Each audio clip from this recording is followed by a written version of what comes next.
Great. Well, my name is Ryan Davis. I'm the student director of the International Business Model Competition. And I want to welcome all of you here and all of you around the world who are joining us here online. We've got a great training set up for you today, and I'm just super excited to be here. To begin, we're going to go over the agenda first. Oh, looks like we're missing the thing. Oh, there we go. Okay, so to begin, we're going to go over the calendar of events. Then what is the business model competition?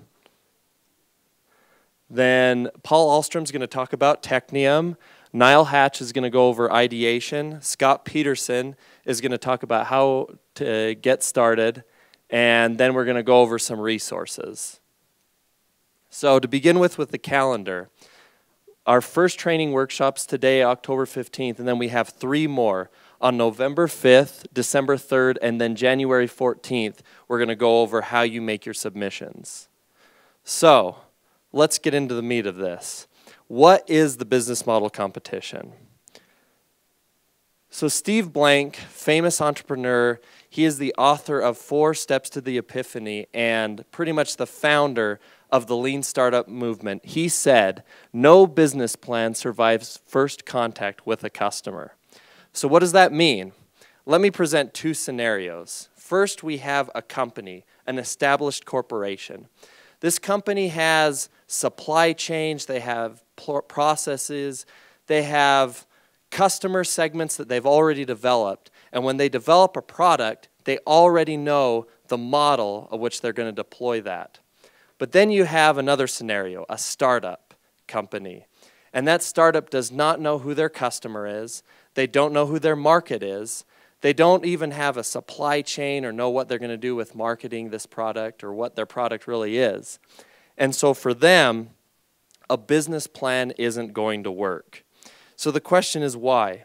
Business plans do not contemplate that the business model has been validated with real customers. A business plan is an academic exercise that has not been tested, whereas a business model has. And that's what this competition is about. Business plans are about execution. So a startup exists to search for the unknown, and you need a viable business model to be able to do that. And a startup does not have a known product or a known product or market segment that they're going to go into. Startups need to focus on customer development first.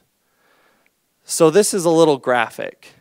What you have is the idea stage, the model stage, and then the launching stage. A business plan is centered around here, the launch stage.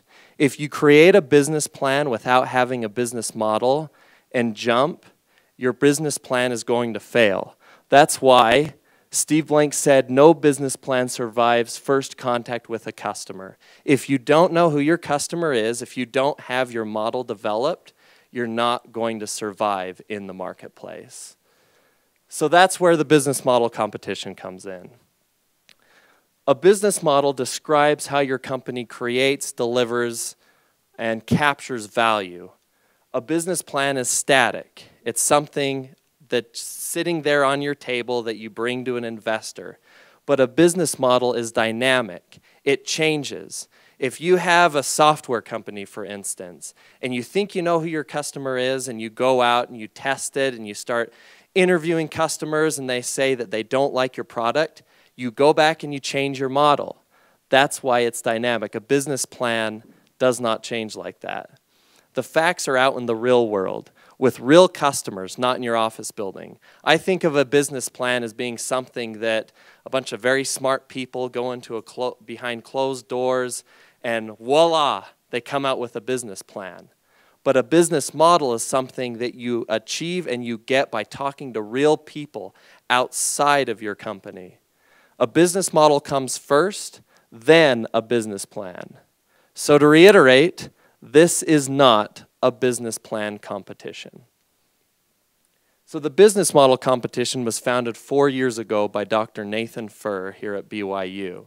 And the goal was to reward entrepreneurs who get out of the building and validate that business model with customers. And so in the business model competition, we reward breaking down ideas into hypotheses and assumptions. So taking your idea and figuring out what's the main hypothesis you want to test with customers. Then going out, building that model, asking customers what they want, what they don't like, and then changing. Applying customer development and lean startup principles to nail that solution, and then learning how to pivot. So if your customer says they hate your idea, you change, you make it better, and you're constantly iterating through this process. So the next steps. First, we need to know what our pain is. And Paul Ahlstrom, who is co-author of Nail It Then Scale It with Nathan Furr, is going to talk to us about Technium. And then Niall Hatch, who is a professor of entrepreneurship here at BYU, is going to be talking about ideation and how you come up with your idea and identify a pain in the marketplace. Then Scott Peterson, managing director of the Rollins Center for Entrepreneurship here at BYU, is going to talk about how to validate those assumptions with customers and then how you pivot and repeat the process over and over. So I'm going to turn the time over to Paul to talk about Technium.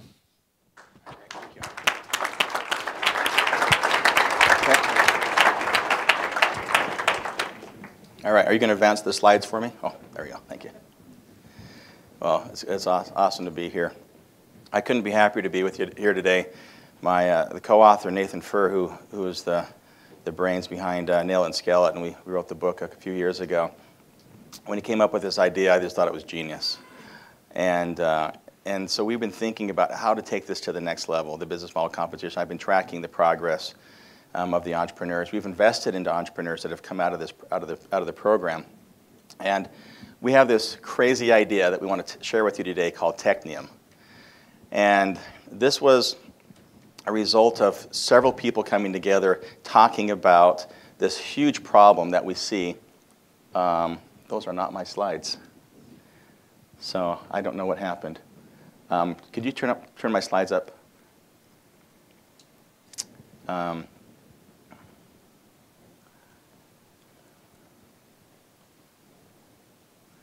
Oh, I know what happened. It was the earlier version. Sorry about that. Okay. So if we can put the other ones on. So one of the big challenges that we've seen out there in technology commercialization and in entrepreneurship, all these products sitting on the shelves is a representation of all of the hundreds of thousands of patents that go unlicensed in the United States. Tens or hundreds of billions of dollars are invested each year into research universities, into national labs. I don't know if you guys know this or not, but the United States has about 12 national labs. Los Alamos National Labs, where they invented the atomic bomb, up in Los Alamos, New Mexico. Sandia National Labs in Albuquerque, New Mexico. Idaho National Labs. Lawrence Livermore Labs in Northern California. These national labs get over $25 billion a year of annual R&D investment. Amazing technologies, world-changing stuff sitting inside of these labs.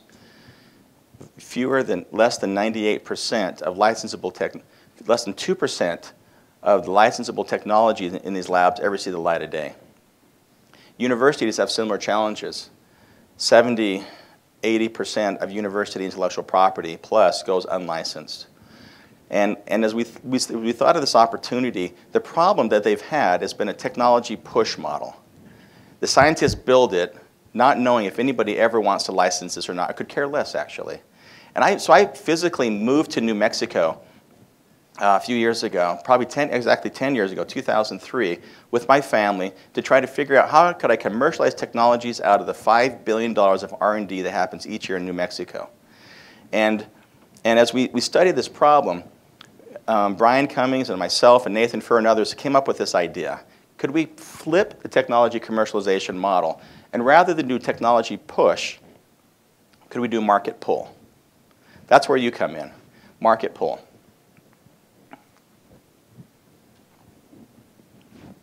Did I do something wrong? There we go.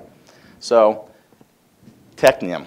Technium is a partnership with the Department of Energy and the labs Sandia, Los Alamos, Y12, corporations, universities like BYU, University of Utah, Utah State, Ohio, the Tec de Monterrey, Mexico, and many, many, many others. We're adding universities every single week. And what we've done is we've partnered with them to put their technology into a database. Not that big a deal. Then we've negotiated a standard license on top of the database. So as an entrepreneur, you go to the university, you want to license the technology, and it could be a multi-month or sometimes multi-year process to finish that licensing. We pre-negotiate the license with the universities and establish a standard Technium license on top of the intellectual property. Now you can go in as a student, you can search and browse. As you identify problems in the marketplace, you go back and see what technologies there are to help solve these problems, so market pull. You run these ideas through a business model validation process, and you reserve the technology as you're doing that. So you get to reserve this intellectual property, and other people can reserve it also. But here's the kicker. If you win, you get the license to the technology, and you get cash to go start your company. So for a Technium technology, we give a premium. So as you think of the winners over the past years, 2012 winner Zoom Park, 2013 winner Owlet, 2014 could be you.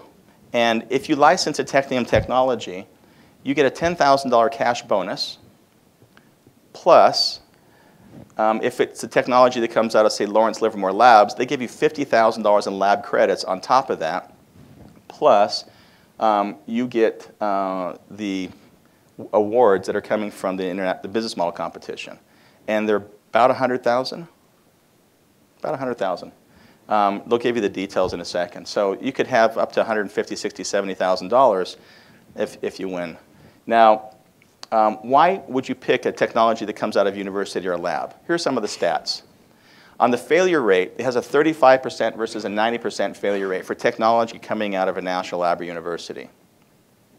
You have a 3 times, according to statistics, a three times greater chance of going public. Let's give you a quick demo. So you can go to technium.com, and you can learn about the products and the technologies by clicking Start Browsing Technologies. It'll take you to a search box, and you'll type in, say, technology or fluid technology. It shows you which universities or labs there was a hit on, and you can check these boxes on and off, and so it can help you navigate and search the various technologies. Would you hit a technology you like? This is one out of Lawrence Livermore. It's a acoustic system for communication of pipelines. I picked this one. The pipeline management business for maintenance of pipelines is a multi-billion-dollar industry. And this is a technology that uses the fluid in the pipes as a communication mechanism to tell you what's going on in the pipe. So very cool idea. It's available for license. And you can then you can click on reserve the technology or just follow the technology. And follow, every time there's a change or an edit to the technology, you get notified. If you reserve it, you can park it as part of, and agree to the terms and conditions. And now that becomes part of your team. You register with you and your team members. And you can just register by yourself to get started. And over time, if you identify who the team members are, or you can just follow it for now. You don't have to reserve it early. You can have 100 people reserving the same technology. Only the winner gets to license that technology. And the first, the second, the third place teams all get access to the Technium technology and guaranteed license plus the prizes. So here's your team member, and you can start now managing the communications with the lab scientists and the researchers, and we've created a mechanism for you to communicate with the researchers and scientists. Now, this in itself is a startup. So we have a startup on top of a startup. But you guys are the guinea pigs, and we have this hypothesis that we could disrupt technology commercialization. And this is the perfect venue and the model to do this. So thank you to Scott Peterson and to the team at the Entrepreneurship School who had the vision to say, let's go try this out, and it's worth trying. So we would love your feedback on this. It's going to get better every week. The beta is up there right now. And we just added all the technologies from the University of California. So you have the spectrum. Los Alamos Labs has 5 technologies up there, and they're great technologies. University of California has 3,600 technologies in there. And there'll be thousands of technologies you can search and browse and reserve. They will all be under a license The licenses for the technologies will be included with the technology, but you'll need to read them because the different universities may have different tweaks to their licenses. And so you need to understand that in context of what you guys are going to do. So go ahead, brainstorm your ideas, come up with your ideas, reserve your technologies, run them through the process, and win. I hope you guys can capture the vision of this. You don't have to use a Technium technology. You can take any idea through the business model competition contest.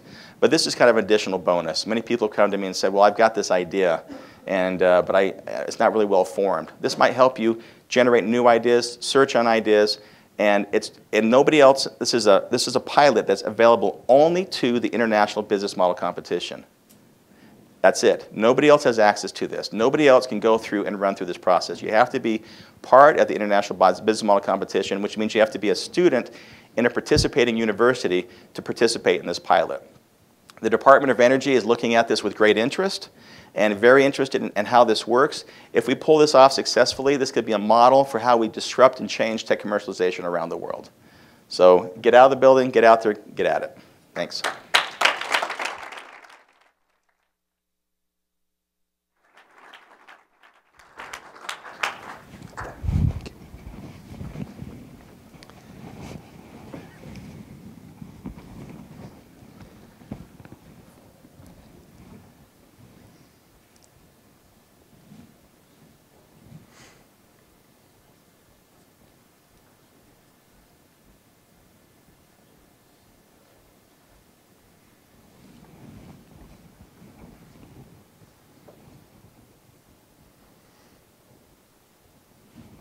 Great. It's a pleasure for me to be with you today. When I was asked if I would do this, I was specifically asked if I would lead a conversation with you on the process of ideation. I said yes, but I actually don't know what the word ideation means. So I went and did what any of you would have done. I Googled it. Wikipedia says that it is a contraction of the words idea generation. Okay, that works for me. That's interesting. It's similar to something that I think is really important, some great insights from Linus Pauling. Linus Pauling won 2 Nobel Prizes in his lifetime. There's a very small set of people who've ever done that. Okay, he's a remarkable creative genius. The way to get good ideas is to get lots of ideas and throw the bad ones away. Ideation would say, here's how we get lots of ideas. Okay? I think that focus is a little bit wrong. In my experience, getting ideas is not that hard. In my experience, the real challenge, the real art, is to be able to learn how to throw away the bad ones. So I would suggest that my purpose here today is talk to you not about ideation, but about IDing, which would be idea screening. Okay? So if you'll indulge me, we're going to talk today about IDing, which would be throwing away the bad ideas. Now, I want to suggest to you that ideas are a lot like feet. Everybody has 1 or 2, and mostly they stink. All right? And they really do. As you might imagine, I have people come to my office regularly saying, I've got an idea. Can we talk about it? And I say, well, sure, I'd be happy to talk about it. I do that a lot. And we start talking, and usually my role is to explain why it stinks or to help them discover that it stinks on their own. I want to help you get through that process of throwing away the bad ones. So what makes an idea a good idea? What makes an idea not stink? I would suggest 4 categories here, and they would be that you serve customers who have pain, that you deliver to them a solution that really solves their pain, that you deliver your solution through the channels that they're expecting, and that you deliver the solution in a market where you can enter, where you can compete. But the most important thing, by far, this is an ordered list, this is a priority list, the most important thing by far is to start with pain. Okay? Now, in my experience, when I say that, we need to spend a bit of time on a definition, because not everyone understands what I mean when I say that you need to start with pain. Now, there are a couple of things that people interpret when I say start with pain. Number 1 is physical pain. This guy doesn't have it yet. It doesn't hurt yet. When somebody has physical pain, they really have pain. But I'm not suggesting to you that you can only solve physical pain. But there's an odd self-restriction that I get when students come to me often, where they'll say, I have this idea, and I think it's really interesting, but it doesn't really solve a pain. It's a mobile game, for example, or it's a web app that does that serves some social purpose, and it serves more of a want than a need. And I say you've got to break yourself from thinking about pain as wants and needs. A pain, my definition, we'll call it the right definition. My definition is that a pain is any problem or unmet need that customers will spend their time or their money to have solved. Okay? In other words, what is the pain that the mobile game or that the game Angry Birds solves? How many of you have experience playing Angry Birds? Yeah, come on. More of you raise your hands. It's an interesting thing. Does it solve a pain? And the answer has to be yes.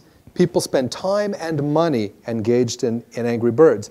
The really interesting question is not so much whether it's solving a pain, but how it's solving a pain. Why does Angry Birds solve the pain so much better than all of the other mobile games and other game foundations that are available? And why does it do it so remarkably well to hold the public attention so well? When you start looking at the pain, it's much more important to understand what it is than whether it's there. If it's not there, you've got nothing.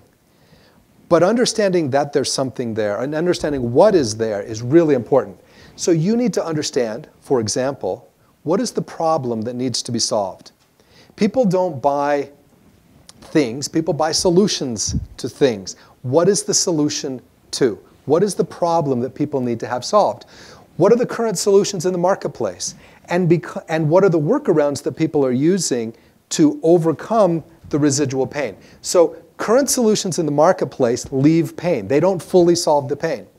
If there is a current solution, and if it is leaving residual pain, then the residual pain is your target. The residual pain is the thing that you're going to solve, and that's the place where you can get a great idea. You need to really understand who has it, why they have it. Can you recognize them? If you're walking down the street, can you say, there's my customer, and there's my customer, and there's not my customer? You may not be able to tell walking down the street, but can you tell online? Can you tell in your marketplace? Do you know who has your pain? Do you know why they have it? You need to understand in depth what the pain is, because if you don't understand what the pain is, then somebody else will solve it better than you. You won't win. More importantly, if you don't understand what the pain is, you'll be hard-pressed to get a customer to buy your solution, because you'll be hard-pressed to build a solution that really solves it. So here's a little example for you. And we'll go to the realm of physical pain. So suppose you've been suffering from gastrointestinal pain. Your doctor does some tests. You get diagnosed as having celiac disease. This is unfortunately a growing diagnosis in the US. And I pose the question, and think about it for a moment, what is your pain? Now, by the way, how many of you have been diagnosed with celiac? We'll probably have a few, yeah. Part of it is gastrointestinal pain, right? It's serious pain. It's real pain.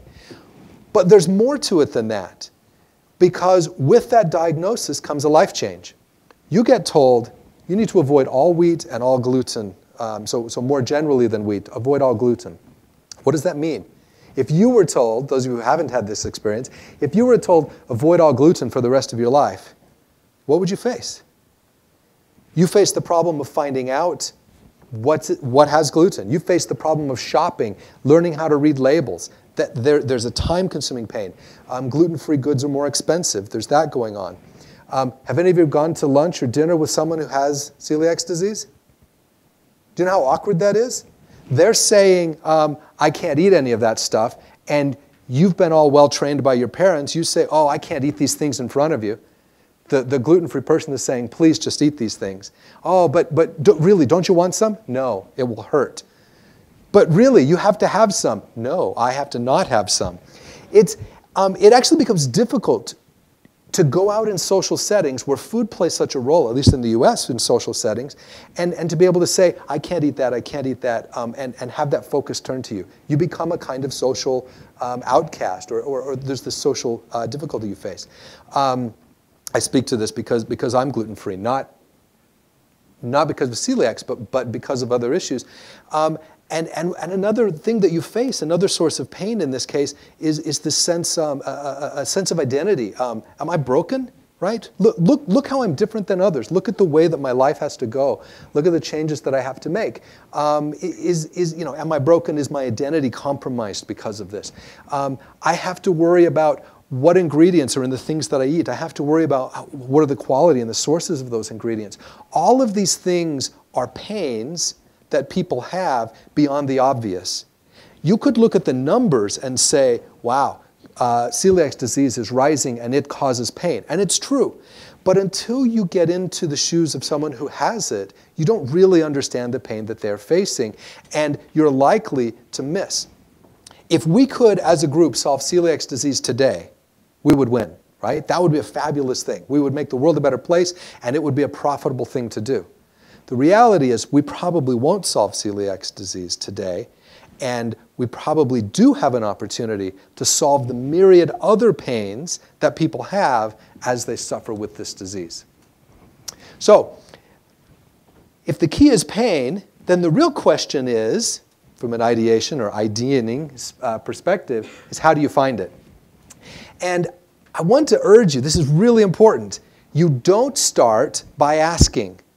Don't go to customers or potential customers and ask, what are your pains? What are your pains? What are your pains? Because for the simple reason that we all have a difficult time articulating our pains. It's really not an easy thing to do. If I were to walk around and interview every one of you and say, what is your pain today? You could name a couple, and I could work longer and find more, because we all struggle with articulating pain. It's mostly because we're accustomed to living with pain, and because we're good at workarounds. And we become so good at workarounds, we consider workarounds a success story rather than a pain to be solved. As a result, asking people what their pain is rarely a good place to start. The right place to start is with an exercise in observation and empathy. This comes out of the tradition and the literature of design thinking and design in general. IDEO, for example, talks to us a lot about these activities. So for example, we want to listen to what people say, we want to watch what they do, we want to think what they think, and we want to feel what they feel. And as we engage in those activities, we gain a much deeper sense for what pains they might have. So task number one, try to articulate. What bugs you? Build your bugs list. If you're looking for pain, look for your own personal pain. And if you've got something where there is a serious pain, there's an opportunity. I have students every year come up with these wonderful things from their bugs list. Things that are related to diabetes, to celiacs, to finding a parking place at BYU. Zoom Park, the winner from 2 years ago, came directly out of asking the question, why is it so hard to park on campus? I wish there was a better solution. And it migrated to something much, much more interesting than that, and really a nice business. So build your bugs list. But if you don't have a pain that needs to be solved, and even if you do, you need to verify that other people have it, then you need to start helping people to articulate what their pains are. Engage them in conversations. Asking them, what is your pain? Probably won't work. Getting them to talk about their lives, learning more about them. As we talk about our lives, we tend to talk about the things that we face. We tend to talk about the things that we're doing. We tend to talk about our successes and our failures and the things we're working on to overcome. And as we talk about those things, we unintentionally reveal the pains in our lives. And that's how you'll learn them from people. Try role-playing. Put yourself in somebody else's shoes and have this experience. There was a hospital in California that had terrible, terrible ratings of their waiting room, their emergency room. They hired IDEO to study it. They put a man on a gurney, one of the designers at IDEO, put him on a gurney in the emergency room, taped something to his chest that said, "I'm not a patient, don't cut me open," and they put a camera next to his head. And he went through the whole emergency room process. right? Beautiful thing. What did he see? Most of the time, I know this is dim, most of the time, this video camera showed ceiling tiles and fluorescent lights. There was nobody looking at him. There was nobody talking to him. You think about your experience in an emergency room. You're frightened. I mean, you're there because you need to be, right? You're in pain. You're frightened. Is this serious? Is it not so serious?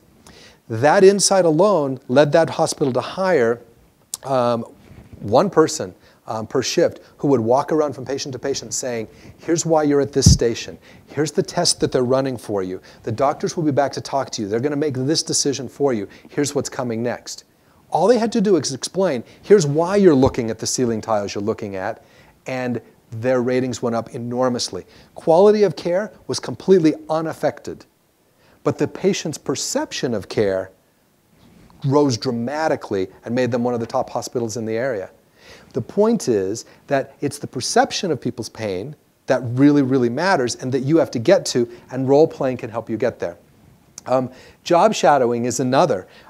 Go watch what people do. Watch how they work. Watch what they struggle with. Watch what's hard for them. Watch what's easy for them. Watch what they're trying to do and watch what they're failing to do, and you will get insights. Another great team from our competitions from 2 years ago came directly out of shadowing and learning about an industry from the inside out and building a business that was very good. One method that can help you overcome the challenge of articulating pain is building a prototype. It's hard to communicate in words. It's much easier if you have an artifact sitting in your hands. In this particular case, this is another hospital example from IDEO. The IDEO people were talking to a surgeon who needed a device, and they kept saying like this, and he kept saying no. IDEO person went out to his car, he got a clothespin. This is the container to a roll of film, right, from back in the silver halide film days. And this is a dry erase marker, as you could tell. Taped them together, handed it to the surgeon and said, like this. Surgeon said, almost. I need the angle different here. I need it twisted like this. And in 10 minutes, they had it figured out. It wasn't so much a solution process as it was an object to talk around. It was an object to use for articulation. That's what's hard. It's hard for your customers to tell you what's wrong. You need to give them opportunities. So engage them in storytelling. Engage them in storytelling. Engage them in conversation. Engage yourself in observation. Use prototypes to have that. A great story that's very recent. Gillette had gone to India. Massive population, 1.3 billion people, half of those men. They had tried to enter in the shaving market. They brought in a product that completely failed. They tested it in the US, and it was wonderful. Took it to India, and it was a dismal failure, and they were very confused. We're really good. We know shaving. And they bombed. They took a large team of engineers and managers into India, visited 300 homes in rural India, and watched people shave. And they found out two critical things. One, that men in India don't have running water when they shave. And number two, that men in India are spending most of their time trying to avoid to be cut rather than trying to get a close shave. Completely different mindset than what Gillette was accustomed to. Gillette built a new razor. This is that new razor. And it has a focus on safety. It's very light, it's very cheap, and it has enormous market share in a short amount of time, worth a great deal of money to Gillette. Fabulous example of how getting out and talking and working and watching will change it for you. So get out, learn what people have. So to summarize, there is no solution that you could build that is so good that you can overcome the problem of no customers. If customers don't have your pain, then they won't buy, and you will fail. So you have to nail the pain. You have to get it right. Customers have to have real and enduring pain, and they will pay you to relieve that pain for them. And often they'll pay you handsomely for it. And you find it by observing and hypothesizing and asking customers. So if you want a great idea, have a lot of ideas, throw away the bad ones. The way to do that, both finding ideas and throwing away the bad ones, is go find some real pain, and you will succeed. And I look forward to seeing some really great businesses built on the pain that you find when we come back to the competition next year. Thank you.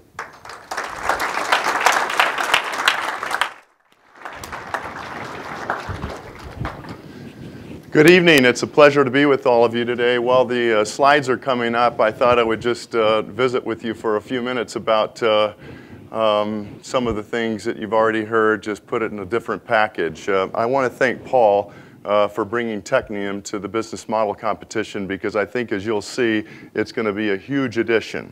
So whenever I think about finding the right kind of an idea, I'm always saying to myself, well, first of all, is it a big idea? Because I'm not interested in small ideas. You can spend 24/6, as we say here on Brigham Young University's campus, or you can spend 24/7 anywhere else on $1 million business, or you can spend the same amount of time on a $100 million business, and the question is, which would you prefer?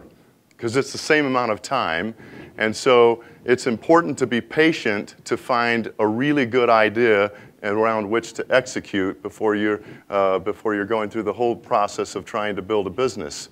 And also, I think that when you think of Technium, a lot of people have a hard time coming up with an idea, right? I hear that all the time. I talk to hundreds of students, and they say, how do you come up with a good idea? And Niall has just spoken to you about the process of ideation.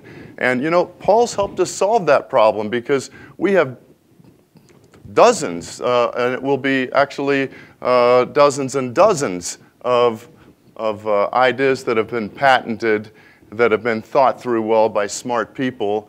But the problem is just because you have a great idea doesn't mean that you can necessarily build a big business around it. You have to be able to learn to commercialize that good idea, which means that you have to take it through the process of business model generation and customer validation. So that's why the shelves are lined with products that have never sold, that have never made it out to the light of day, and yet billions and trillions of dollars have been spent. What a waste of energy. Why not start with, does anybody really care? And so I like to liken this to a little bit like dating. Now, I don't want to offend anybody, but the purpose of dating is to get married, right? Not necessarily for pleasure. The purpose of dating is to get married. And so my idea of dating when I was a young man was date, find out if you have something compatible with each other, and if not, kick him to the curb, okay? Now that sounds a little bit callous. That's not exactly what I mean. And I'm sure that the young women that I was dating were thinking the same thing. Now he's not my type, kick him to the curb. So, but I like to think of the whole idea of looking at ideas and saying, I'm going to date this one for a while, and I'm going to test it and see if it makes sense. And as long as it continues to be interesting and continues to look like it has great promise, I'm going to continue to date the idea. But the minute that I come to the impression that it's just not the right thing, I'm going to kick it to the curb, and I'm patiently going to wait till I find the right idea upon which I can work and execute. So the first thing that we're going to talk about here is, if you look in the upper left-hand corner, I like to ask the question, when I think I have a bright idea, or if others think they have a bright idea, they often come into my office and they say, Scott, what do you think about this idea? And I say, I don't have a clue, because I'm not an expert in everything. I know how to build businesses, but I'm not an expert in what you're talking about. This is like taking the Tootsie Roll, and licking it 3 times to see, how many times it takes to get to the middle. You got to test it, and you got to find out. So the very first thing that I want to do is I want to find out what's available today. Why? Because I don't want to kid myself. I want to know if I have something that's original. And so I'm going to lay out side by side all the solutions that exist in the area that I think is a good idea. And then I'm going to say to myself, well, where are the holes? Because those are the opportunity, the gaps in service, and the problems that you've observed with present solutions. Those are where the opportunities exist. And so I'm going to take a look at what's available today. I'm going to identify the holes. And then over here you can see I'm going to develop my list of hypotheses, the things that I think are true. And note that I think they are true. So let me give you an example. Years ago, I founded a company called APU Solutions. It brings together the supply chain of the property casualty insurance companies, the collision repair shops, and the salvage recyclers to bring efficiencies for procuring alternative parts to repair vehicles for the insurance industry. So it was a great idea, so we thought. And as we're thinking about what we're going to do, and we build out this solution, we find out that it's going to take 6 years for the whole industry to go wireless, but we decide that we're going to be patient and do it. And so we're patient, and 12 years later, we have a nice exit. Everybody was happy. It was a lot of hard work along the way. But in the middle of all that, I said, all right, now we have this beautiful technology that we built. We have this incredible supply chain. It's the best on the planet. So why aren't we taking this solution to, why aren't we taking it to the consumer market? We have the enterprise market taken care of. Why don't we take it to the consumer market? Because I already have this fantastic edge on all my competitors because I have this incredible technology. But as we took it through business model development and customer validation, I realized why my partners had decided not to look at the consumer market. It was just fraught with too many difficulties, too much pain, too much uncertainty, and so we kicked it to the curb. And we were happy to kick it to the curb because now we could focus on something else. So we take these hypotheses, which we think are true, and we begin to test them one by one by one, and this is just the model itself, okay? Right now, we're just talking about the model itself. Whether or not the dogs will eat the dog food. We just want to see if somebody else is really interested in this. So notice over here, as we begin to test with our model, we test and we learn, and then we pivot, and then we iterate. And we follow that same cycle until we have so many customers interested in what we're doing, they're ready to write us checks. Now that's real validation, right? So a lot of the questions that people want to ask then about this process of testing, learning, pivoting, and iterating is how exactly do we do that? And there's sort of three methodologies that are used today. Because we don't want to fool ourselves. We don't want to have anecdotal validation. We want to have real validation that is proven out by customers. And so there's sort of three methodologies that we use. And the first one is by far the most important, and it's the hardest. It's sitting down with real customers and remembering, you know, from Paul and Nathan's book, that customers do not innovate, but they do validate. They don't innovate, but they do validate. So that's exactly what Niall was saying also. That's why you can't go to people and say, what do you think, or tell me about your problems, because they oftentimes really don't know what their problems are. That's up to you guys, the innovators, to think about that. And through that observation process. So customer interviews, face-to-face. You have well-developed, well-thought-through questions. And remember, if you don't ask the right question, you probably won't get the right answer. Just like in a political, you know, if you were looking at what they do as they do these surveys for the Republicans and Democrats in political races, you can kind of twist it any way that you want. But if you want to get to the truth when it comes to validating, we want to ask the right question in the right way so that we get to the truth. I want the truth because I don't want to be misled. So I might do 30 of those interviews or more. And then I might do a couple or 3 or 4 focus groups correctly done, because there's a lot of them that are incorrectly done, therefore you won't get the right information. And then I can actually send out surveys with correctly worded questions using SurveyMonkey or Qualtrics or others. And you can send it out to your target audience, the people that you think are your customers. And you can do a couple hundred of those. But it is the synthesis of that information that matters. It's getting the amalgamation, putting it all together, and then you can make good decisions about whether or not you have real validation. All right. But once you've validated the model, that is insufficient because you have no idea if whatever it takes to develop this particular key starter, electronic starter. So let's say that this thing costs $2,000. How practical would it be? Would you rather have that $2,000 or would you rather have a key? So you'd rather spend $2,000? I mean, at some point it becomes too expensive for people and they just won't buy it because there isn't sufficient value created in the mind of the, or the ability, even if they think that there's enough value there, they just don't have the ability to pay for it. So how successful will you be if it's too expensive?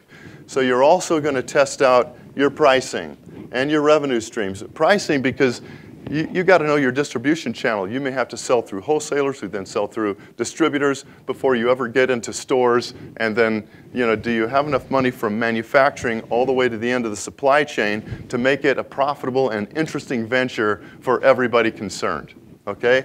So then you'll have to test out your revenue streams, your market channels, your customer segments. And by knowing all of these things, only then can you develop your go-to-market strategy. For example, I worked with a customer, not this last summer, the summer before, all summer long, and they were wanting to understand how to go to market. And I said, let's find out. So let's do a test. And we're going to take your sales guys, and we're going to take a month. And we're going to work on large customers, medium customers, and small customers. And we're going to find out what the how many calls that we've got to make before the average number of calls before somebody decides that they're going to buy. We want to learn, is it different for big customers versus small customers versus medium-sized customers? So at the end of the test, they determined that the call cycle or decision cycle was exactly the same for small customers as it was for big customers. So what do you think the decision was of the group? Okay, go to the big customers. Why? I have a limited amount of money. I have a limited number of salespeople. So I want to get the biggest bang for my buck. And given it's going to take me the same effort to get big customers as small customers, I'm going to work first with big customers, generate more revenue, give me more money to be able to go to the rest of the market. Make sense? All right. So one of the things I also want to talk about here before I go away with this slide, people have an awfully hard time telling people what it is that they want to do. For example, people would say, tell me about APU solutions. And so I had an elevator pitch. It was really easy. Well, APU, it brings together the supply chain of the property casualty insurance companies, the collision repair shops, and the salvage recyclers to bring efficiencies for procuring alternative parts for the insurance industry when they elect to repair vehicles instead of totaling the car. And you know what? I found out that you didn't have to be very smart or very informed about the industry in order to get what we were doing. But this same group that I was telling you about, okay, a couple summers ago, when I asked them, tell me about your business model and what it is that you do, you know what? I was with them for about 3 hours before I finally understood exactly what it was that they were trying to do. Now, how do you suppose you're going to sell anybody when you can't articulate what it is that you do, the value proposition, so that, as I like to say, 5th graders or 7th graders can get it and comprehend it and understand it and say, yeah, that makes a lot of sense to me. So by going through this whole process of what's available today and what the holes are, that becomes actually the basis for your sales pitch. Because you're going to walk through that one by one by one by one to each of those gaps in service, and you're going to say, look how my solution solves that pain. All right, let's go to the next slide. And we're going to close this off. A lot of people look at this business model canvas and they get a little bit freaked out by it.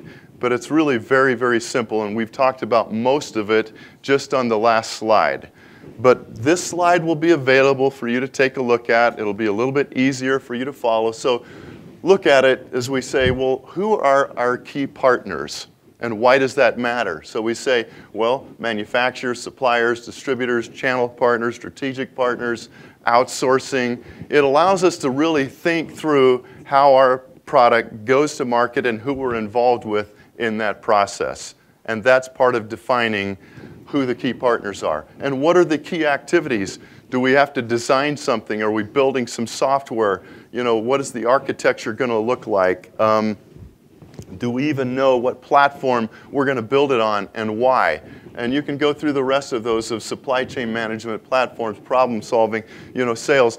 These are the key activities that you define as young entrepreneurs. And why are we doing this too? The reason is because, as Paul pointed out, 90% of businesses have failed in the past.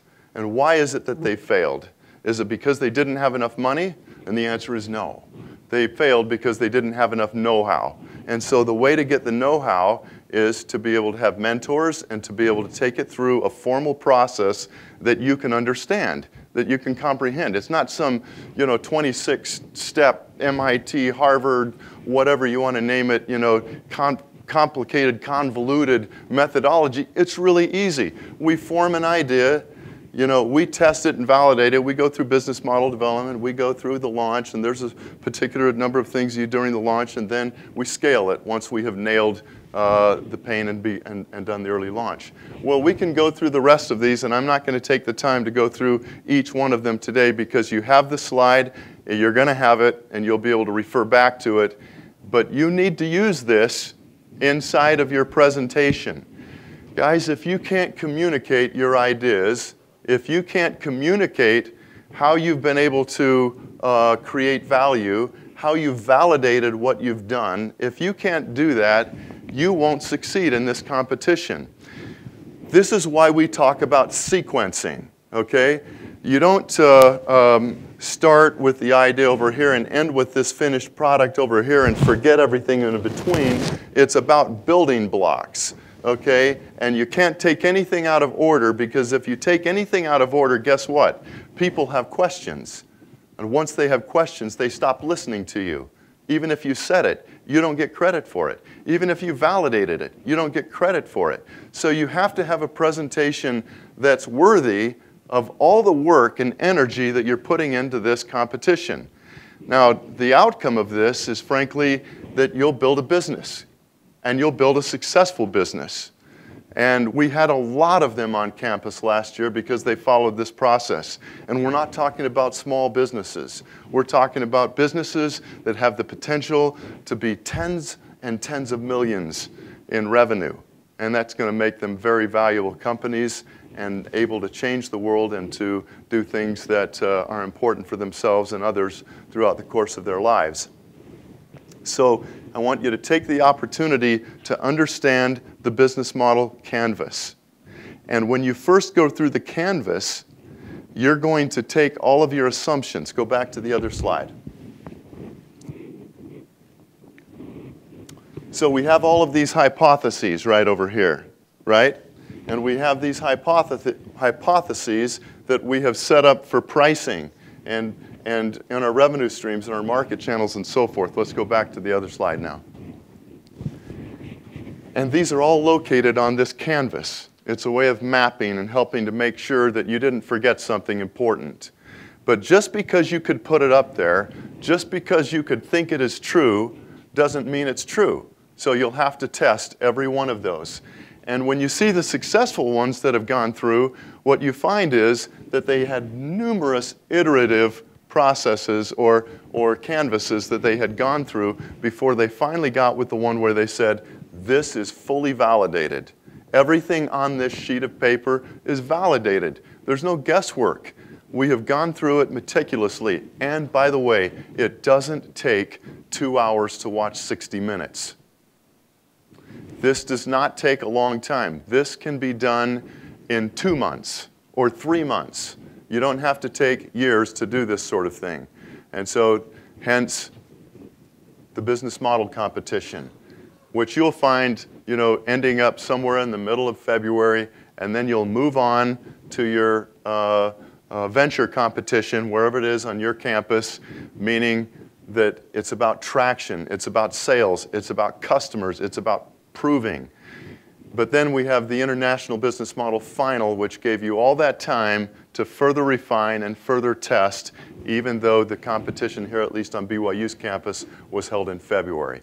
So I'd just like to close by congratulating you for being here, reminding you to go look at Technium and to see all of the ideas that are out there, reminding you that you're a lot smarter than you think, that you have ideas that matter, and reminding you that you have friends that have ideas, and by partnering with other people and developing teams, then that is a way for you to find success. So we wish you the very best of luck in the whole process of company building, and it starts right here with the International Business Model Competition, and thank you very much.